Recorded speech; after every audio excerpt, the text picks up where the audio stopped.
Friend, સ્વાગત છે તમારું મારી ગુજરાતી રસોઈ ટિપ્સ ચેનલમાં। તો આજે આપણે બનાવીશું સૂકી તુવેર દાણાનું શાક। આ સૂકી તુવેર દાણાનું શાક તમે નોર્મલી તો ઘરે બનાવતા જ હશો, પણ મારી આ રીતે બનાવશો તો એકદમ ટેસ્ટી શાક બનીને તૈયાર થશે અને ખૂબ ઓછા સમયની અંદર જ બની જશે। તો ચાલો આપણે સૂકી તુવેર દાણાનું શાક બનાવવાનું શરૂ કરીએ। તો સૂકી તુવેરને આપણે અહીંયા રાત પર જ પલાળી હતી। તો આ રીતે તમે જ્યારે પણ શાક બનાવો ત્યારે તમારે ઓવરનાઇટ પલાળી રાખવાની છે, એટલે તમારી તુવેર એકદમ સરસ રીતે પલળી જશે અને તમે જોઈ શકો છો તુવેર આપણી એકદમ સરસ રીતે પલળી ગઈ છે। તો હવે આપણે તેને પાણીની અંદરથી કાઢી અને તુવેરને આપણે કુકરની અંદર લઈ લઈશું। 1 ગ્લાસ પાણી ઉમેરીશું, અડધી ચમચી જેટલું મીઠું ઉમેરીશું। કુકરનું ઢાંકણ બંધ કરી અને ગેસની મીડિયમ ફ્લેમ પર 3 વિસલ કરી લઈશું। તો ગેસની મીડિયમ ફ્લેમ પર 3 વિસલ થઈ અને કુકર આપણું અહીંયા ઠંડુ પડી ગયું છે। તો હવે આપણે તુવેર દાણાને ચેક કરી લઈશું।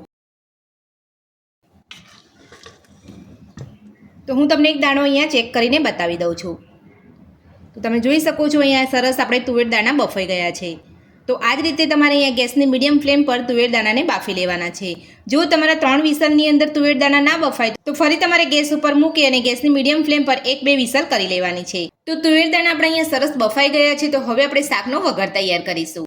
તો તુવેર દાણાનું શાકનો વઘાર કરવા માટે આપણે ગેસ ઉપર એક કઢાઈ રાખી છે, તેની અંદર આપણે 3 મોટી ચમચી જેટલું તેલ ઉમેરીશું। તેલને આપણે ગરમ થવા દઈશું। તો તેલ આપણું અહીંયા સરસ ગરમ થઈ ગયું છે। તો હવે આપણે તેની અંદર નાની અડધી ચમચી જેટલું જીરું ઉમેરીશું, સાથે જ 2 ચપટી જેટલી હિંગ ઉમેરીશું, 1 ચમચી આદુ લસણ મરચાંની પેસ્ટ ઉમેરીશું, બધું સાતળી લઈશું। તો મારી આ રીતે તમે શાકનો વઘાર કરશો તો તમારું શાક એકદમ ટેસ્ટી બનીને તૈયાર થશે અને ઘરમાં બધા જ વખાણ કરશે।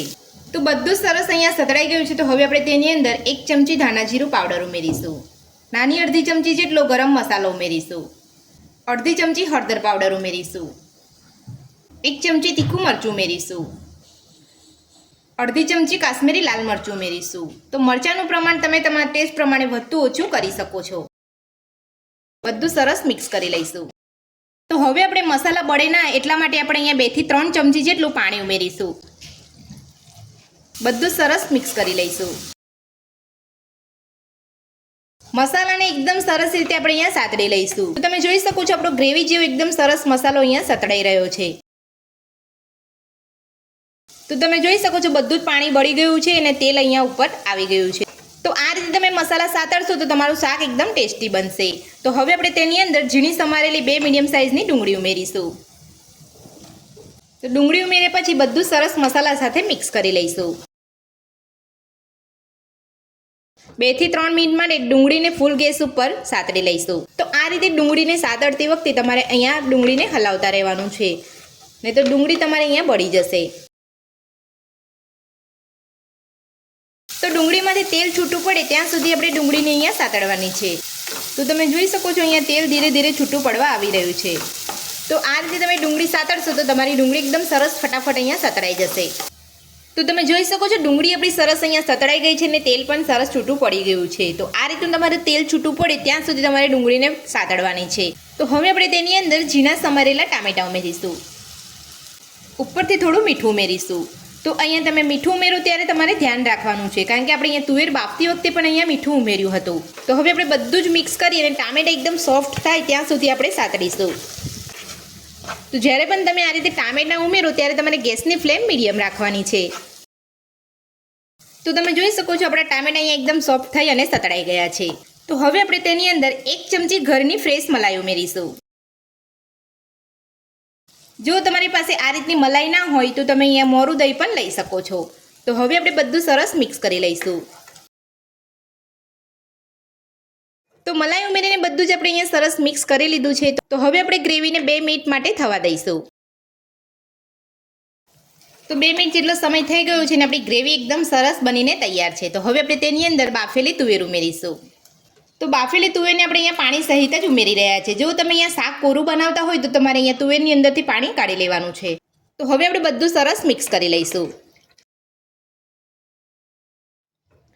તો બાફેલી તુવેર ઉમેરીને આપણે અહીંયા બધું સરસ મિક્સ કરી લીધું છે. તો હવે આપણે તેની અંદર ગરમ પાણી ઉમેરીશું. તો તમે અહીંયા જે રીતે રસ્તો કરવા માંગતા હોય એ રીતે તમારે અહીંયા પાણી ઉમેરવાનું છે. પણ તમારે ધ્યાન રાખવાનું છે કે આ રીતે તમારે અહીંયા ગરમ પાણી જ ઉમેરવાનું છે. તમારે અહીંયા ઠંડુ પાણીનો ઉપયોગ નથી કરવાનો. તો જો તમે અહીંયા ઠંડા પાણીનો ઉપયોગ કરશો તો તમારા શાકનો ટેસ્ટ બદલાઈ જશે.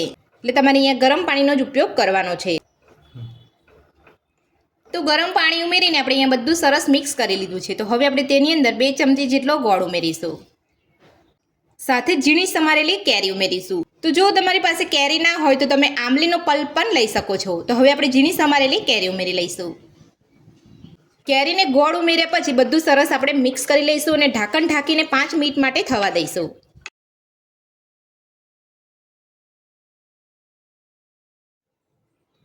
તો શાકને ઢાંકી અહીંયા 5 મિનિટ જેટલો સમય થઈ ગયો છે. તો હવે આપણે ચેક કરી લઈશું. તો તમે જોઈ શકો છો અહીંયા તેલ પણ ઉપર છૂટું પડી ગયું છે અને આપણું શાક બનીને તૈયાર છે. તો હવે આપણે તેની અંદર ઝીણા સમારેલા લીલા ધાણા ઉમેરીશું. બધું જ મિક્સ કરી લઈશું અને ગેસની ફ્લેમ બંધ કરી દઈશું. તો ધાણા ઉમેરીને આપણે અહીંયા બધું સરસ મિક્સ કરી લીધું છે. તો હવે આપણે ગરમા ગરમ શાકને સર્વ કરી લઈશું. તો સૂકી તુવેરનું શાક બનીને આપણું તૈયાર છે અને આપણે અહીંયા સર્વ પણ કરી લીધું છે. તો આ સૂકી તુવેરનું શાક મારી આ રીતે ઘરે એકવાર બનાવવાનું જરૂરથી ટ્રાય કરજો. આ શાક તમે રોટલી, રોટલા અને ખીચડી સાથે પણ ખાઈ શકો છો. તો સૂકી તુવેરનું શાક બનાવવાની રેસીપી પસંદ આવી હોય તો વિડીયોને લાઇક કરજો, ચેનલને સબસ્ક્રાઇબ કરજો, તમારા મિત્રોને જરૂરથી શેર કરજો. Thank you.